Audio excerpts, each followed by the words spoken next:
So hello guys, आणि आपण ज्या वास्तूमध्ये राहतो त्या वास्तूची किंवा त्या मातृभूमीची रिस्पेक्ट करणं हे आपलं कर्तव्य आहे ॲज अ नागरिक. I am very proud of you, proud of myself that I am an Indian. आणि मी भारतात राहते आणि मी भारताचीच एक नागरिक आहे. ऑनेस्टली टेल यू गाईज, मी पुण्याची आहे आणि पुण्यात मी दोन अशा एक खूप भयान अशा न्यूज ऐकल्या, विच इज कर्वेनगरमध्ये दोन मुलींनी लिटरली पाकिस्तान जिंदाबाद नावाच्या घोषणा दिल्या guys.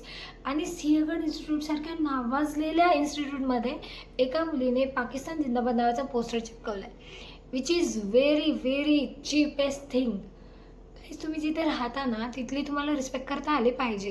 And I am very glad that I am student of Sinhgad institute of management. त्यांनी स्ट्रिक्टली त्या मुलीवर ॲक्शन घेतली, त्यांनी त्याला रस्टिकेट केला. I am very proud of them. मी लिटरली म्हणजे तिकडे ते लोक ओसंडून त्यांच्या जीवाच्या आकांताने तिकडे लढतायत देशासाठी, आणि तुम्ही हे सगळं करताय जिकडे तुम्ही राहता, खाता, पिता, सगळं करता.